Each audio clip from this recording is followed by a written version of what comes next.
मध्य प्रदेश के नगरीय निकाय उपचुनाव में बीजेपी की जीत हुई है।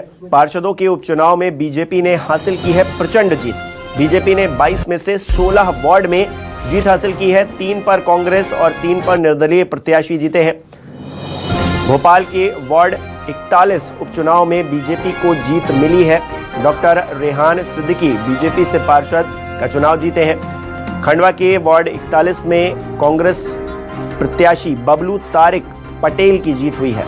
तो 3 पर कांग्रेस, 3 पर निर्दलीय प्रत्याशियों को जीत मिली है। नगरीय निकाय उपचुनाव में बीजेपी के लिए बड़ी जीत है क्योंकि ज्यादातर सीटें बीजेपी के खाते में गई हैं।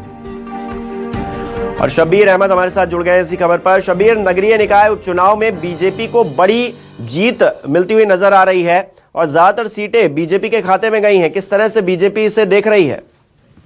देखिए, बीजेपी के लिए बड़ी खबर यह है इसके अंदर कि कई ऐसे इलाके हैं जहां पर बीजेपी को जीत मिली है, जहां पर बीजेपी पहले कभी भी नगरीय निकाय होने के बाद, जैसे भोपाल की बात की जाए तो भोपाल में करीब नगर निगम जब से घोषित हुआ उसके बाद से ही वार्ड 41 जो है वो मुस्लिम बहुल वार्ड है, लेकिन वहां पर बीजेपी कभी नहीं जीती। लेकिन इस बार बीजेपी करीब वहां पर 2500 वोटों से जीती और ऐसी कई सीटें हैं जो बीजेपी कभी नहीं जीती। उसके बावजूद भी इस उपचुनाव में बात की जाए तो पार्षद नगरीय निकाय उपचुनाव में उसको जीत मिली है। करीब 22 सीटों पर जो था पार्षदों के उपचुनाव हुए थे और उसमें से 16 सीटों पर जीत हासिल हुई है। कांग्रेस के खाते में सिर्फ 3 सीटें जीत गई है और इसी से अंदाजा लगाया जा सकता है कि बीजेपी ने जो नगरीय निकाय चुनाव हुए हैं, बाई इलेक्शन हुए हैं, पार्षदों के चुनाव है, उसमें कांग्रेस का सूपड़ा साफ कर दिया है और 3 सीटें जो है वो निर्दलीय के खाते में गई है। यानी निर्दलीय और कांग्रेस का जो आंकड़ा है वो समान है और बीजेपी एक तरफा जीत हासिल करती हुई नजर आ रही है। आज जो परिणाम आए हैं नगरीय निकाय के